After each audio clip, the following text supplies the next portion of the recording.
Mesdames, Messieurs, bonjour, bienvenue à ce point de presse du CISAT qui devrait débuter dans quelques instants. Point de presse qui débute avec une augmentation marquée, oui, des cas en Abitibi-Témiscamingue. On le voit ici sur le tableau, donc 30 cas actifs de COVID-19 dans la région de l'Abitibi-Témiscamingue en ce moment. On parle donc de 12 cas en Abitibi-Ouest, 11 cas à Rouyn-Noranda et le reste est réparti entre la MRC d'Abitibi et la MRC de la Vallée-de-l'Or. Une personne présentement hospitalisée, il y a entre autres au moins un cas qui a été détecté au CHSLD de Rouyn-Noranda. Il y a des cas également au niveau de jeunes enfants. On aura plus de précision aujourd'hui dans ce point de presse du CISAT sur où on en est rendu avec la campagne de vaccination, évidemment, mais où on en est avec cette quatrième vague qui débute en force au Québec. Les vacances d'été qui ne sont pas terminées, on a pu constater une augmentation marquée du nombre de cas. C'est pour vous dire à quel point, par rapport à l'année dernière, il y a une différence. L'année dernière, il y avait pratiquement pas de cas dans ces temps-ci. On comparait la semaine passée, on était à 0 cas actifs à pareille semaine. L'année dernière dans le bilan. Je vous invite, si vous avez des questions, évidemment, à les poser dans les commentaires de notre diffusion en direct. On va tenter d'y répondre en collaboration avec le CISAT qui vont nous présenter ce bilan. On va tenter de savoir également aujourd'hui, est-ce que ce sont des personnes vaccinées qui ont été dépistées positifs à la COVID-19 ou ce sont des gens qui n'ont pas reçu le vaccin? Également, quel est le portrait de cette population-là? Est-ce que ce sont majoritairement des enfants? Est-ce qu'il y a une majorité d'adultes? Quel âge? On va tenter d'avoir un peu plus de détails là-dessus dans les prochaines minutes avec ce point de presse. Bonjour à tous, mon nom est Sarah Charbonneau. Je vous souhaite la bienvenue au point de presse du Centre intégré de santé et de services sociaux de l'Abitibi-Témiscamingue du 12 août. Aujourd'hui, 4 porte-paroles s'adresseront à vous, à la fois pour présenter un bilan de la campagne de vaccination COVID, l'état de situation épidémiologique, ainsi que les mesures sanitaires en vigueur. Les 4 porte-paroles qui s'adresseront à vous sont tout d'abord Mme Caroline Roy, PDG, Mme Katia Chateaubert, directrice régionale de la campagne de vaccination COVID, Dr Lise Landry, directrice de santé publique, ainsi que Dr Omobola Sobanjo, médecin conseil en santé publique. Madame Roy, dès maintenant, la parole est à vous.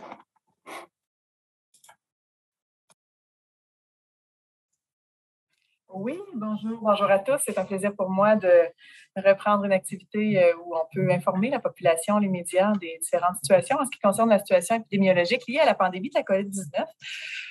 Donc, le grand message à retenir aujourd'hui, puis vous allez l'entendre de par l'état de situation épidémiologique de notre région, c'est que la pandémie n'est pas finie. Effectivement, il y a eu plusieurs mesures d'allègement qui ont eu cours pendant l'été. On a eu accès à différentes activités récréatives, sociales, même certains festivals, ce qui peut laisser croire, puis envie aussi, de par le contexte puis la situation épidémiologique qui est restée vraiment sous contrôle en période estivale, que ça commençait derrière nous. Mais vraiment, on peut le dire cette semaine, non, la pandémie n'est pas finie. Et vous allez constater, malgré un haut taux de vaccination en région, puis partout à travers le Québec, puis dans les données qui vont vous être présentées, là, retenez bien que présentement, 84 % de la population éligible à la vaccination en Abitibi-Témiscamingue a reçu une première dose. Donc, c'est un très bon taux de vaccination. Évidemment, on veut que toutes les personnes qui ne sont pas adéquatement vaccinées, donc qui n'ont pas 2 doses, puissent compléter l'exercice et se faire vacciner et même augmenter notre couverture vaccinale davantage. Mais malgré ça, on a vraiment une hausse qui est constatée actuellement au niveau du nombre de nouveaux cas chaque jour en Abitibi-Témiscamingue dans les derniers jours, d'ailleurs, qui est un des plus hauts taux au niveau de la province actuellement. Je voudrais aussi vous donner l'information quant au premier cas dans un milieu de vie en région qui a été déclaré donc au CHSLD P12 à Rouyn-Noranda en date du 10 août. Un résident a été confirmé affecté à la COVID-19. Il s'agit d'un usager localisé au 4e étage dans l'unité qu'on appelle Boisé-Est. Je le précise parce que je confirme puis je vous informe que les visiteurs ne sont plus admis à cette unité depuis le 10 août pour une période de 14 jours. Mais évidemment, les proches aidants ont toujours accès à aller voir leurs proches sur cette unité. Sinon, une information qui suscite beaucoup de questionnements, c'est le fameux passeport vaccinal. Donc, le passeport vaccinal, dès qu'on n'aura plus d'informations concernant les modalités d'application, évidemment, tout ça va vous être transmis. On en fera l'objet d'un point de presse, puis sera communiqué là, sur nos différentes plateformes. Donc, je peux reprendre présentement l'information qui est connue. Le passeport vaccinal va constituer pour le Québec le code QR. Donc, on invite toute la population en préparation à l'application du passeport à aller télécharger votre code QR. C'est disponible via Clic Santé, le portail, via aussi différentes autres modalités si vous avez des difficultés. Donc, téléchargez votre code QR.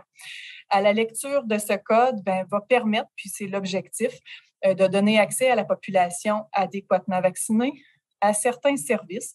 Les services de 2 catégories, donc ceux qui sont des événements publics à fort achalandage, comme par exemple les festivals, les lieux publics fermés, comme on peut penser aux salles de théâtre, de spectacle, et les services où il y a un haut taux de contact, les bars, les restaurants, les salles d'entraînement. La précision quant à la liste exacte là, des différents services qui seront concernés par l'application et l'obligation de démontrer le passeport vaccinal et d'être adéquatement vacciné va être rendu disponible là, dès qu'on aura plus d'informations. Puis tout ça va être en application à compter du 1er septembre. Donc, c'est l'information qu'on a jusqu'à présent. L'objectif, c'est évidemment d'éviter de refermer certains services publics non essentiels, mais d'y donner accès pour les gens qui sont adéquatement vaccinés. Donc, je vous le rappelle, allez télécharger votre code QR, puis à compter du 1er septembre, tout ça va s'appliquer. On va vous donner d'autres informations dès qu'on en saura davantage dans les prochaines semaines. Je vais faire un bref retour aussi sur les mesures. Quant au retour en classe des étudiants, tel qui a été confirmé aussi par le gouvernement dans les derniers jours. Donc, quelques informations sommaires. Le port du masque pour les élèves va être requis pour les lieux de déplacement, les aires communs de circulation et lors du transport scolaire. En classe, lorsque l'élève sera dans sa classe, n'aura pas à porter le masque lorsqu'il sera assis, donc sans déplacement. Également, la notion de bulle classe ne sera plus. Donc, l'aménagement va se faire par les différents centres de services scolaires de cette façon. Il y a le maintien des projets pédagogiques. On peut penser aux différentes options, concentration, les programmes particuliers et maintien également des sorties scolaires qui vont être possibles. Quant aux activités parascolaires, pour le niveau secondaire, il est possible, là, et pour certaines activités, ce sera le cas, que le passeport vaccinal soit obligatoire pour les activités à haut risque. Donc, ce sera là aussi identifié par les centres de services scolaires lorsque ce sera le cas. Vous allez le constater, je l'ai mentionné, la pandémie n'est pas finie. Notre situation épidémiologique a évolué en région. Puis, mon message pour terminer est assez simple. On sait maintenant ce qu'il faut faire pour se protéger nos proches. C'est de 2 façons. Donc, soit physiquement, avec la distanciation, le masque, limiter les contacts sociaux et également la vaccination. Donc, c'est très important de maintenir actuellement les mesures qui sont en place. On sait qu'il y a des mouvements, il y a des personnes qui s'opposent aux différentes mesures, qui peuvent aussi ne pas vouloir être vaccinées, mais vraiment, c'est la façon dont on va pouvoir se protéger et dire qu'éventuellement, la pandémie sera derrière nous. Donc, vraiment, j'invite encore une fois la population, puis de façon collective, avec la responsabilité qui nous lie tous, à respecter les mesures, puis allez vous faire vacciner. Merci, Mme Charbonneau. Merci beaucoup, Mme Châteaupart. Je vous invite à poursuivre. Oui, bonjour, ça me fait plaisir d'être avec vous aujourd'hui. Donc, un petit topo sur la vaccination qui déroule très bien en Abitibi-Témiscamingue. Actuellement, nous sommes à contacter la population que leur rendez-vous de 2e dose est planifié en septembre et en octobre. Des rendez-vous qui avaient été planifiés au-delà du 28 jours. Donc, nous appelons toute la population pour devancer les 2e doses le plus possible en août, d'ici le 31 août. Donc, on invite la population qui ont des rendez-vous 2e dose en septembre et en octobre à se déplacer lors des cliniques de 100 rendez-vous dans votre localité ou appeler à la centrale téléphonique au 1-877-644-4545 afin d'obtenir un rendez-vous plus tôt pour pouvoir recevoir votre vaccin. Juste vous dire qu'il nous reste actuellement 2538 personnes à devancer pour le mois de septembre et les quelques personnes en octobre afin d'atteindre notre objectif. Je fais une invitation particulière aux élèves et aux étudiants à devancer aussi le 2e dose avant la rentrée scolaire. Dans le fond, ce qu'on vise, c'est vraiment de limiter le plus possible les éclosions et la contamination lors de la rentrée. Donc, on vous invite à faire la même chose que l'ensemble de la population, à devancer votre rendez-vous de deuxième dose, soit en contactant la centrale téléphonique ou en vous déplaçant dans les cliniques de sans rendez-vous. Je rappelle que le sans rendez-vous est publié sur notre site Internet, sur Facebook et aussi à l'entrée de la clinique de vaccination. Il y a une affiche avec les heures d'ouverture pour le sans rendez-vous. Donc, on a confiance en la population là, qui va répondre à l'appel. Concernant les preuves de vaccination, Mme Roy en a fait part un petit peu tout à l'heure. Donc, je vous invite effectivement à aller sur le portable Libre-Service. Vous êtes en mesure vous-même de télécharger votre preuve avec votre code QR. Toutefois, s'il y a des erreurs, c'est des choses qui arrivent. Donc, je vous invite à contacter la centrale téléphonique qui va pouvoir vous accompagner à faire les corrections si nécessaire ou à vous déplacer encore là dans les sites de vaccination selon les horaires établis pour pouvoir vous faire aider à ce niveau-là. Donc, je rappelle, les cliniques sont ouvertes en sans rendez-vous à chaque fois qu'il y a de la vaccination dans votre localité. Les horaires sont disponibles. Donc, on offre la première, la deuxième dose et les deux types de vaccins sont disponibles dans tous nos sites de vaccination, c'est-à-dire le Pfizer et le Moderna. Donc, vous informez aussi que nous faisons des cliniques mobiles dans les diverses MRC en Abitibi-Témiscamingue. Je vous informe des dates à venir et je précise encore que ces publications-là sont aussi sur Facebook et sur notre site Internet. Donc, demain, nous allons au camping municipal de Roquemaure. Le 19 août, nous allons à la salle El Rodeo à Notre-Dame-du-Nord, ainsi que le 25 août. Nous allons maintenant au point de service de Cadillac le 17 août, au festival Aricana de Vassan le 21 août, à l'activité de la Fierté Val-d'Or au parc Albert-Dumais à Val-d'Or aussi le 21 août. Nous serons à Beauce Carnaval à Rouyn-Noranda le 26 août et au point de service de La Force le 26 août. Donc, si vous voulez plus de précisions sur les cliniques mobiles, je vous invite à aller voir sur notre site. Donc, ça me fait le tour des informations que j'avais à vous transmettre, puis ça me fait plaisir de répondre à vos questions s'il y en a. Merci beaucoup, Dr. Landry. Je vous invite à poursuivre.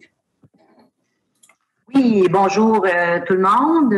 Je vais parler dans un premier temps pour le bilan de la vaccination. Merci Sarah de projeter. Donc, on a 198 845 doses de données en région. Vous le voyez avec la seringue, donc 107 881 pour une première dose et 90 964 pour une deuxième dose, ce qui porte à une couverture vaccinale de 71,6 % pour l'ensemble de la population. C'est sûr, comme Mme Roy l'a précisé tout à l'heure, pour la population éligible 12 ans et plus, parce que nous savons que les 11 ans et moins n'ont pas encore accès au vaccin. Le vaccin n'était pas encore homologué pour eux. Ça donne quand même 84 %, ce qui est excellent. Et pour la deuxième dose, 70 %. Maintenant, pour la couverture vaccinale par territoire, ça varie entre 65 et 74 %. On voit que c'est le Témiscamingue qui est le plus faible taux. Par contre, comme notre directrice de vaccination vous a expliqué, vous a mentionné tout à l'heure, il y aura des cliniques de vaccination mobile dans le territoire du Témiscamingue prochainement et dans d'autres territoires pour faire augmenter le taux de couverture vaccinale. Maintenant, la dernière diapositive, comme vous pouvez voir dans les cercles, si on voit le dernier cercle du bas, c'est un petit peu ce qu'on a dit tout à l'heure, 84 %. Là, ici, on parle de la population éligible, reçue au moins une première dose et 71 deuxième dose. Nous avons, on voit que la catégorie 50 ans et plus, on est à 80. Le jaune, c'est le 2 pleinement vacciné, donc 2 doses. Le bleu, c'est une seule dose, puis le rouge, c'est ceux qui n'ont reçu aucun vaccin. Alors, on voit que pour 50 ans et plus, on est bien protégé dans la région. D'ailleurs, le ministre Dubé l'a mentionné cette semaine en raison du variant Delta qui est présent de plus en plus au Québec, même s'il n'est pas encore totalement présent en Abitibi. Le Dr Sobanjo vous fera un détail tout à l'heure de la situation épidémiologique. C'est important. La cible qui était de 75 %, elle était peut-être bonne avec la souche initiale, mais il faut viser plus haut que le 75 %. Et vous voyez que pour la catégorie 30-49 ans et 18 à 29 ans, il en reste un certain pourcentage dépistage dans le rouge qui n'ont pas reçu aucune dose. Alors, ça serait important si on veut se protéger collectivement contre le variant Delta qui, à un moment donné, va sûrement devenir prédominant aussi dans notre région. C'est important que les gens aillent chercher la première dose et la deuxième dose. Puis aussi, si on veut protéger nos plus jeunes de 11 ans et moins qui n'ont pas encore accès au vaccin, je pense que c'est important que nos adolescents et nos jeunes adultes continuent à se faire vacciner. Maintenant, comme autre message, j'aimerais rappeler, parce que les cas qu'on a eus récemment, c'est les gens étaient symptomatiques, mais se demandaient si ça pouvait être ça ou pas. N'hésitez pas, si vous avez des symptômes d'allure qui s'apparentent à la grippe. Nous savons que le virus de l'influenza ne circule pas durant l'été en Amérique du Nord. Alors, n'hésitez pas, isolez-vous, faites-vous tester. Les centres de dépistage vont se faire un plaisir de vous accueillir. Vous pouvez aller sur le site Internet pour connaître les horaires. Vous allez sur le CISAT.gouv.ca, dépistage COVID-19, et aussi le numéro de téléphone que je répète, le 1-877-644-4545. Alors, n'hésitez pas parce qu'on sait que le vaccin ne protège pas à 100%. Il peut y avoir de 5 à 10 % des personnes, même s'ils ont été vaccinés et même doublement vaccinés, qu'il ait des symptômes, mais au moins la bonne nouvelle, si vous êtes vacciné, les conséquences sont, la plupart du temps, sont bénignes, ne nécessitent pas d'hospitalisation, etc. Alors, ça ferait le tour pour aujourd'hui. Merci. Merci, Dr. Sabanjo. Je vous invite à compléter l'information. Oui, bonjour, merci beaucoup. Bonjour tout le monde. C'est un plaisir de pouvoir amener des informations et des précisions concernant la situation épidémiologique du coronavirus en Abitibi-Témiscamingue. Donc, depuis le début du mois d'août, ces 32 cas qui se sont ajoutés au bilan de l'Abitibi-Témiscamingue. Dans les dernières 24 heures, c'est 10 cas qui ont été confirmés. Les 10 cas sont répartis 6 dans la MRC de Rouyn-Noranda, 3 dans la MRC d'Abitibi-Ouest, 1 dans la MRC de Vallée-de-l'Eau. Nous avons actuellement une personne hospitalisée au centre hospitalier en lien avec la COVID-19, mais la personne n'est pas aux soins intensifs. Nous avons actuellement 3 éclosions en cours en région, une éclosion dans un milieu de travail, une éclosion en service de garde et une autre associée à un événement. Pour les cas qui ont été confirmés, la majorité sont associés au variant alpha. Nous sommes en attente des résultats de criblage pour plusieurs résultats, mais nous avons eu confirmation de variant delta chez une personne qui est déjà rétablie. La personne qui a eu la COVID associée au variant delta est rétablie et n'a pas eu d'autres contacts avec personne en région. Nous voulons vous rappeler l'importance. On a constaté dans nos enquêtes qu'il y a plusieurs personnes qui présentent des symptômes et qui continuent à travailler. Donc, c'est important d'exclure, donc d'exercer une vigie pour la présence des symptômes chez vos employés et chez des personnes qui fréquentent votre milieu ou votre entreprise, votre commerce. Parce que les personnes symptomatiques doivent s'isoler et consulter le Québec.ca, l'outil d'auto-évaluation pour savoir s'ils doivent passer un test de COVID et s'isoler jusqu'à temps qu'ils vont recevoir leurs résultats. C'est important, même si on a reçu nos 2 doses de vaccin, en présence de symptômes, nous devons s'isoler jusqu'à temps qu'on a consulté l'outil et savoir si on doit poursuivre l'isolement ou pas. Une autre chose qui est importante, c'est avec les nouveaux cas que nous avons eus, nous avons transmis les informations concernant l'isolement.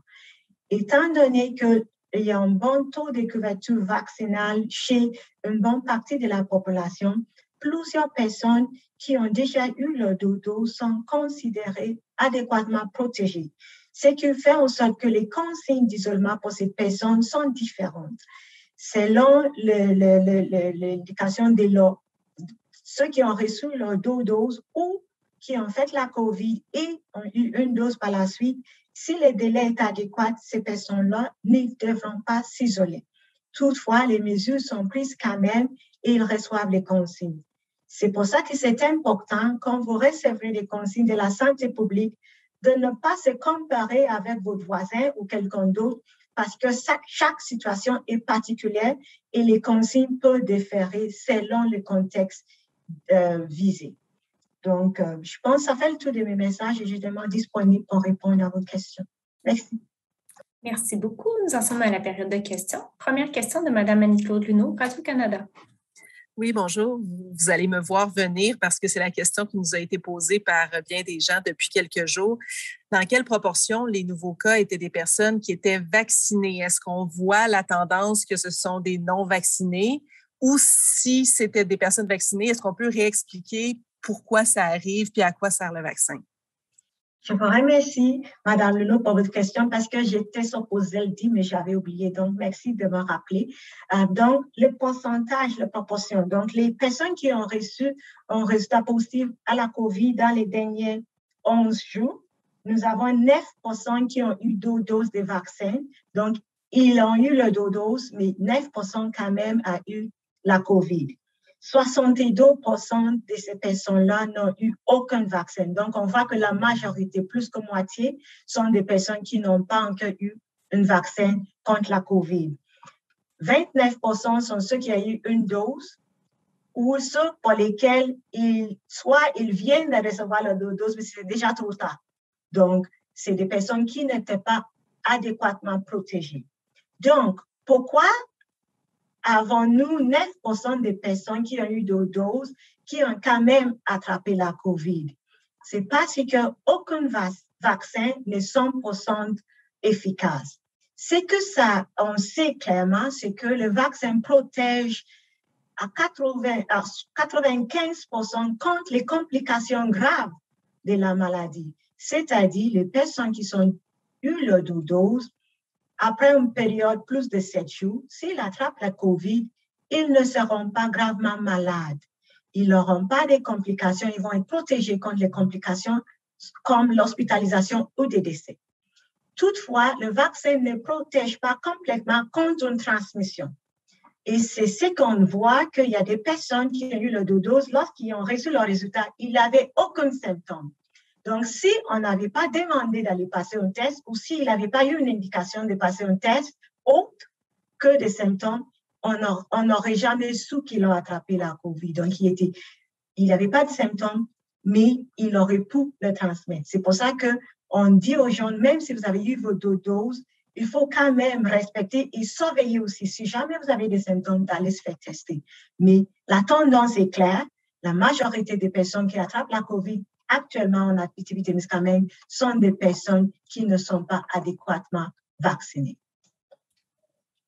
Merci beaucoup. Avant de poursuivre avec les questions des journalistes, peut-être une question du public. Docteur Landry, pourriez-vous préciser de quelle façon les gens doivent prendre rendez-vous pour effectuer un test de dépistage? Écoutez, il y a 2 façons. Par notre adresse, le site web de l'établissement, la section dépistage, où vous avez l'horaire de l'ensemble des centres de dépistage à travers la région. Il y en a presque à tous les jours, même la fin de semaine, alors n'hésitez pas. Et puis, par le numéro de téléphone que j'ai mentionné tout à l'heure, vous appelez au 1-877-644-4545, en espérant que ça réponde au questionnement. Merci beaucoup. Donc, la prise de rendez-vous est requise. Prochaine question, M. François Munger de Médiaté. Oui, tout d'abord, bon retour après les vacances de l'été.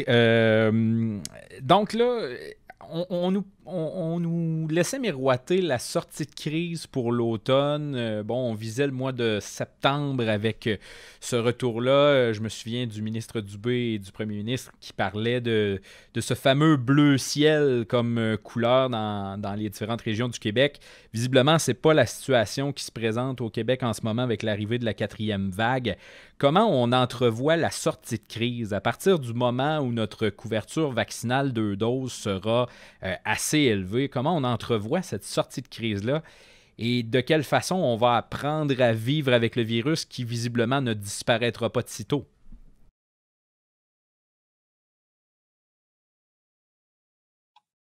Merci beaucoup pour votre question. Vous avez bien dit que oui, effectivement, plus qu'on a des personnes qui sont protégées ou qui sont immunes contre la COVID-19, ça va faire en sorte qu'on aura moins de personnes qui sont susceptibles ou vulnérables. Donc, ce qui va arriver, c'est à un moment donné, il y aura moins de personnes qui peuvent faire la COVID. C'est-à-dire, le virus va arriver à un endroit, si 10 personnes sont dans un endroit, s'il reste que 3 qui ne sont pas vaccinés, c'est ces 3-là qui vont être de plus vulnérables.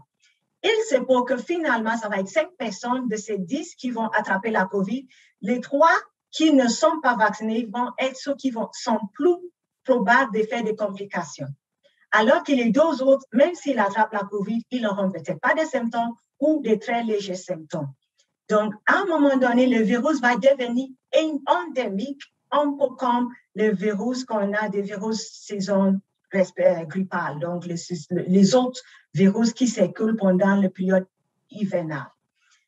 Mais on veut qu'on a assez de personnes qui sont protégées contre les complications parce que c'est là où il y a un grand enjeu. Ce n'est pas juste le fait d'être malade, mais d'être malade avec les complications qui s'adonnent. Donc, plus qu'on a des personnes vaccinées, à un moment donné, il va probablement continuer à avoir des cas de COVID, mais il n'y aura pas beaucoup de conséquences pour la société ensemble. Donc, ça va devenir une maladie plus individuelle qu'une maladie populationnelle. Je ne sais pas si ça répond à votre question. Merci beaucoup. J'invite maintenant... allez-y, Dr. André.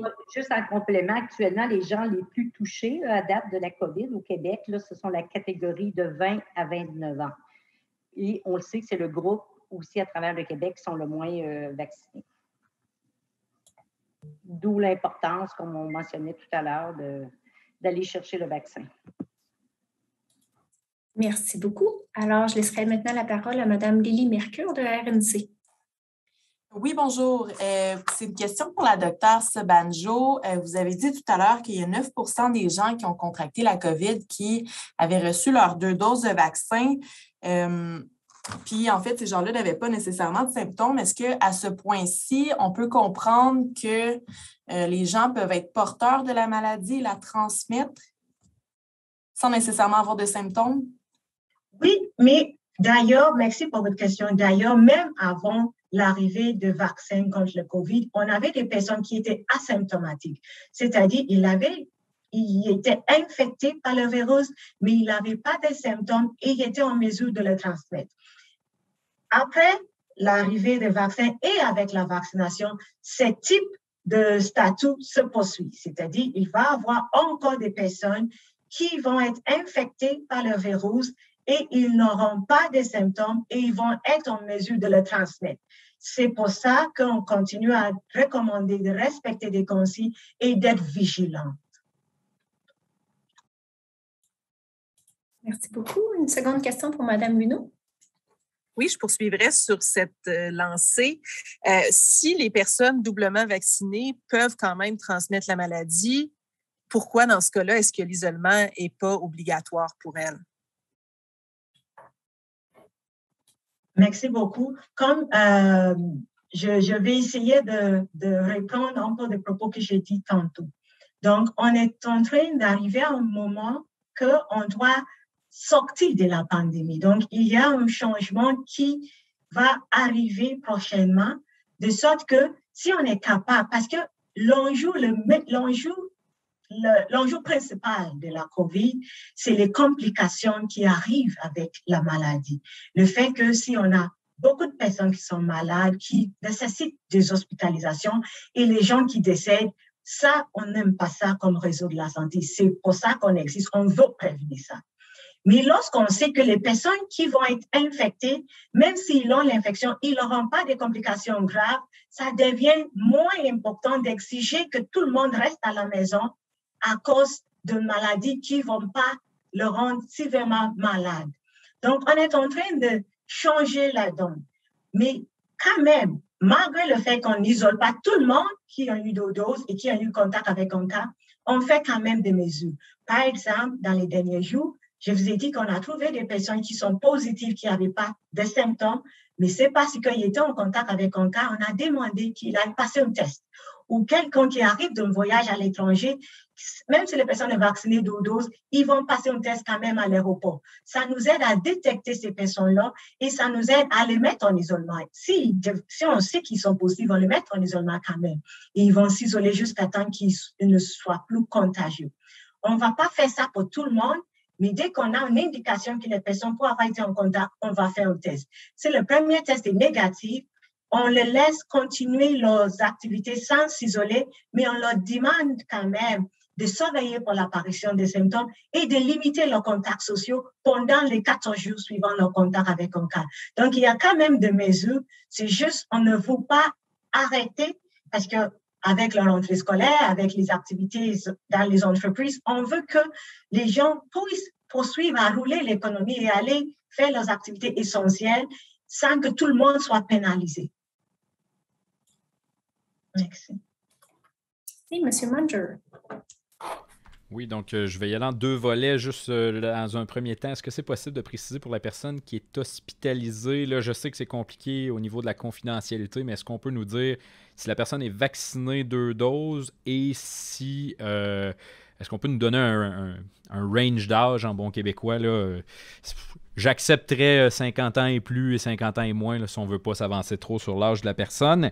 Et dans un deuxième temps, comment on voit la rentrée scolaire qui est à nos portes? Pour la personne hospitalisée, ce que je pourrais vous dire, c'est que la personne est hospitalisée, mais ce n'est pas directement en lien avec la personne a eu le stade COVID, mais l'hospitalisation, ce n'est pas nécessairement directement en lien avec des complications de COVID. Je ne sais pas si ça répond d'un bout. Puis, il y avait un deuxième volet concernant la rentrée scolaire. Donc, pour la rentrée scolaire, il y aura d'autres. Il y a des mesures déjà. On est en train de bonifier la couverture vaccinale dans les écoles pour protéger ces milieux, ceux qui en sont éligibles, bien évidemment. Pour ceux qui ne sont pas éligibles, c'est des mesures qu'on va faire comme populationnelle qui va nous aider. Mais également, on est en train de s'assurer que la circulation des virus dans notre région va permettre de pouvoir poursuivre la rentrée. C'est-à-dire, si le virus ne circule pas chez nous, les élèves vont pouvoir continuer à aller à l'école sans qu'ils soient arrêtés. Parce que si la majorité des personnes à la maison aussi sont protégées, le risque est moins grand. C'est pour ça d'ailleurs qu'on continue à réitérer que ceux qui n'ont pas encore eu la deuxième dose, ceux qui ont leur rendez-vous au mois de septembre, doivent les dévancer pour que avant la rentrée, soit aux écoles primaires, secondaires, secondaire, que tout le monde soit assez adéquatement protégé avant qu'on réouvre ces milieux-là pour limiter les éclosions qui peuvent arriver. Merci. Dr. Sobanjo, je vous invite à garder votre caméra ouverte. Une question du public qui s'adresse à vous, où il est question de savoir si tous les cas en Abitibi-Ouest sont liés au même foyer d'éclosion. Non, les cas ne sont pas tous liés au même foyer d'éclosion. Merci. Madame Mercure. Oui, il y a présentement un cas dans un CHSLD. C'est ça, je me demandais, en fait, les résidents des CHSLD et puis le personnel de la santé sont les premiers à avoir reçu le vaccin. Est-ce que vous n'avez pas mentionné si ce résident-là avait reçu ses 2 doses? Est-ce que vous avez remarqué que les personnes qui ont reçu leurs 2 doses de vaccin puis qui ont contracté la COVID, c'était dans les premiers à avoir été vaccinés? En fait, ma question, c'est est-ce que le vaccin est toujours aussi efficace après plusieurs mois? Bonjour, merci pour votre question.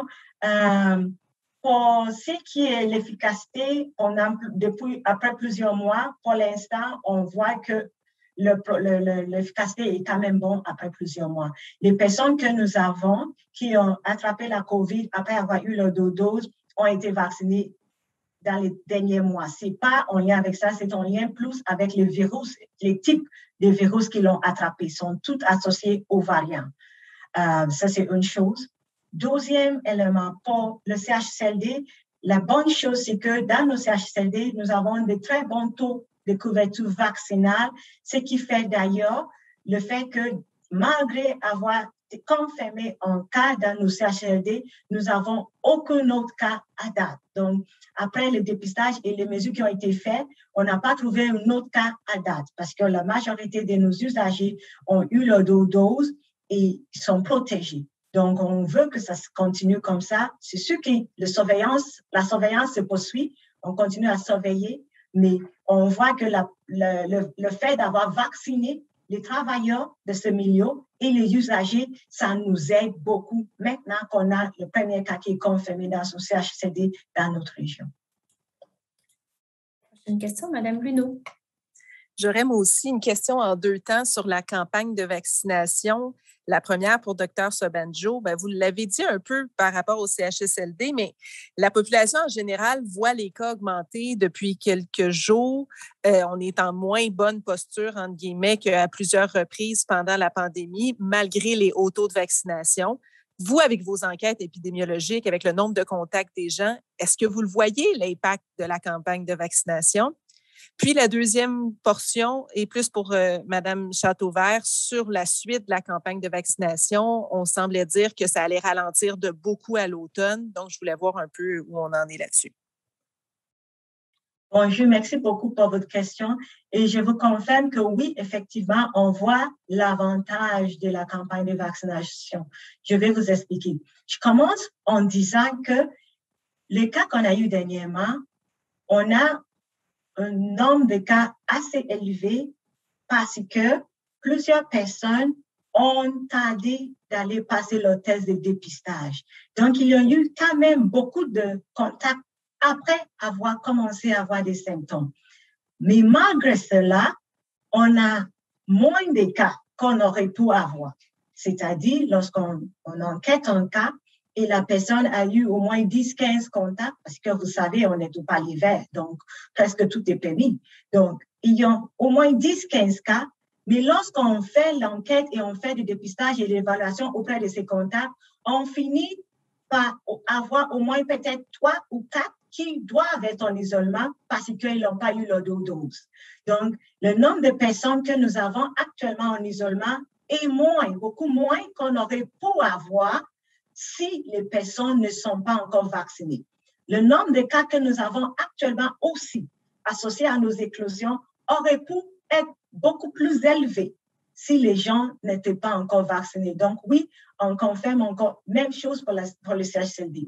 On confirme encore que la vaccination, ça nous aide beaucoup et on va pouvoir profiter de ça pour la rentrée et toutes les activités qui vont arriver à l'automne. Merci. Ça semble compléter. Oh, allez-y, Mme Châteauvert, désolée. C'était juste pour la deuxième portion de la question. Dans le fond, concernant la suite de la campagne de vaccination, nous sommes depuis quelques semaines à la planification de la suite des prochains mois, effectivement, pour la vaccination. C'est évident qu'en ayant vacciné le maximum de personnes, deuxième dose, d'ici la fin août, on aura une baisse de la vaccination. Donc, on est à réévaluer nos sites de vaccination. Donc, d'ici quelques semaines, on sera en mesure d'informer la population de ce qui va se passer au niveau de la vaccination. Mais je rassure la population qu'il va toujours avoir une offre de vaccination dans les MRC actuels là, qui avons la vaccination.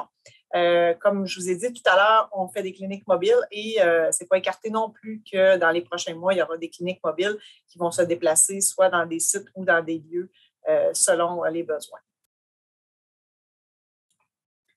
Merci. Alors, ça compléterait le point de presse du jour. Peut-être un petit mot concernant le passeport vaccinal. Juste préciser qu'au cours des prochains jours, il y aura plus de renseignements qui seront transmis et il en sera également question au point de presse de la semaine prochaine. Alors, sur ce, merci énormément à nos porte-paroles, aux représentants des médias, à la population qui était présente et je vous souhaite une bonne semaine. Bonne fin de journée. Merci. Bonne fin de journée. Merci, au revoir. Au revoir. Alors voilà, c'est ce qui fait le tour de cette situation-là pour cette semaine. Visiblement, ce sera le retour de ces points de presse à chaque semaine, de ce qu'on en comprend par la finalité de ce point de presse d'aujourd'hui. Je vous souhaite une excellente semaine à tous. On continue de suivre la situation en Abitibi-Témiscamingue dans les prochains jours et de vous tenir informés. N'hésitez pas d'ailleurs à télécharger notre application Médiaté Plus pour l'ensemble de vos nouvelles. Mais il n'y a pas seulement des nouvelles sur l'application Médiaté Plus. Vous retrouvez également l'ensemble de nos diffusions, autant nos émissions, comme vous le voyez. Vous voyez nos nouvelles émissions. Vous pouvez retrouver également vos balados préférés en Abitibi-Témiscamingue. Il y en a beaucoup, je vous le dis. Là. Allez visiter la section balado. Ça vaut la peine de découvrir ces balados-là qui sont faits par des gens d'ici et pour des gens d'ici. Alors là-dessus, mesdames, messieurs, je vous souhaite une excellente fin de journée.